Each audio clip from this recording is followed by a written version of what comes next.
पळालो. मग आपण इकडे 5-50-100 पैसे वाढलेला आहे आणि कोण त्या ठिकाणी आहे दोघांची आपल्यापेक्षा सुद्धा दोघांची शक्ती मला त्या ठिकाणी जास्त दिसते अंतर नाही मला त्या ठिकाणी ते जास्त दिसतंय त्यामुळे मी थोडं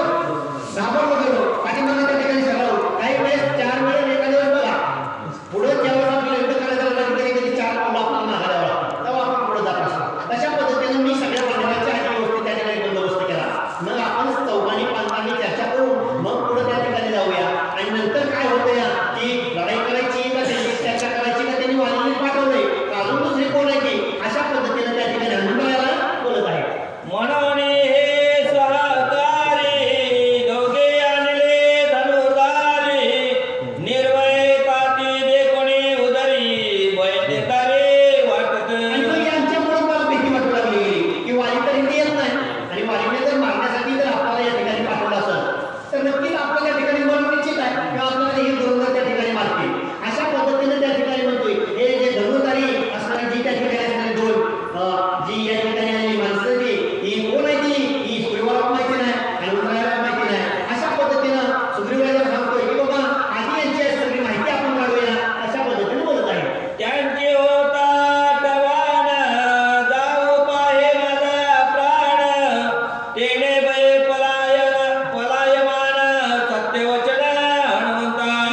त्यावेळेस हनुमंताला सुग्रीवाला म्हणतोय की बाबा आता या ठिकाणी जे पूर्वी आपल्यावरती अशा पद्धतीने बरेच वेळा आपल्याला मारण्याचा प्रयत्न केला पण आपण त्या ठिकाणी आतापर्यंत आपल्याला वालीमध्ये त्या ठिकाणी मारलो पण आता हे जेव्हा हनुमंतराला सांगितलं हनुमंतराला सुद्धा असं वालीमध्ये शक्य नाही पण त्या ठिकाणी विचार करतात की नक्कीच यातून काहीतरी चांगला मार्ग निघणार आहे आता यांची भेट झाल्यानंतर पुढं सगळं त्या ठिकाणी असणारं वालीचं निर्धारण होणार आहे अशा पद्धतीने हनुमंतराला म्हणतात की आता नक्कीच त्या ठिकाणी चांगला मार्ग त्या ठिकाणी निघेल असं बोलू लागलं ऐकोणी सुग्रीवाचे वचन हनुमंत आशिमला आपण मी मंत्री सदा बळवान भय कोण तुझराया. हनुमंतराया सुग्रीवराजाला त्या ठिकाणी म्हणले की एवढा मोठा मी बलाढ्य तुझा त्या ठिकाणी असणारा प्रधान आहे आणि मग एवढा मोठा तुझा प्रधान बलाढ्य असताना तुला घाबरण्याचं काही कारण नाही का राजात घाबरून पळाला तर प्रधानांनी काय करायचं म्हणून हनुमंतराय म्हणतात मी प्रधान बलवान आहे तुम्ही काय काळजी करायची कारण नाही नक्की तुम्ही घाबरू नका आलेलं संकट केवढं येऊ द्या त्या संकटावरती नक्कीच आपण मात करूया आलेल्या संकटावरती सगळी चर्चा करून काहीतरी मार्ग काढूया पण तुम्ही त्या ठिकाणी घाबरून पडू नका पण हनुमंतरायाला त्या ठिकाणी असं आलेलं आहे जरी तू माझा देसी तरी मी राहीन त्या दोघा पाची समूळाने ना वृत्तांताची कोणे कार्याशी ते आले. आणि हनुमंतरायाला सुग्रीवराजाला सांगितलं स्वतःच्या राजाला राजासाहेब तुम्ही जर मला त्या ठिकाणी आज्ञा दिली तुम्ही जर मला दूत म्हणून त्या ठिकाणी पाठवलं तर मी त्या दोघांशी चर्चा करायला त्या ठिकाणी तयार आहे तुम्ही कोण आहे कशासाठी आलाय पण तुम्ही मला त्या ठिकाणी आज्ञा द्यावी तुम्ही मला त्या ठिकाणी पाठवावं मी नक्कीच काय करेन या दोघांची संपूर्ण जो वृत्तांत आहे त्यांचा जो संपूर्ण इतिहास आहे मी तुम्हाला त्या ठिकाणी सांगतो फक्त तुम्ही मला आज्ञा त्या ठिकाणी द्या अशा पद्धतीने हनुमंतराया त्या ठिकाणी बोलत आहे ऐसे बोलता हनुमंत संतोषला वानरनाथ त्या दोघांचा निज वृत्तांत मज सांगत सांगावा. त्या ठिकाणी राजाला आज्ञा दिली गेली सुग्रीवराजाला हनुमंतराया तुम्ही त्या ठिकाणी जावा तिकडून जे दोन त्या ठिकाणी असणारे बलाढ्यवीर युद्ध करण्यासाठी त्या ठिकाणी आलेले आहेत अशा असणाऱ्या युद्ध करणाऱ्या योद्ध्यांसाठी प्रभू रामचंद्रासाठी आणि लक्ष्मणासाठी जाऊन तुम्ही त्या ठिकाणी चर्चा करावी चर्चा केल्यानंतर मी आज्ञा देतो सुग्रीवराजाला सांगितलं हनुमंतराया तुम्ही त्या ठिकाणी जावं आणि तुम्ही काय करावं त्यांचा जो वृत्तांत आहे तो तुम्ही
कोणी केलं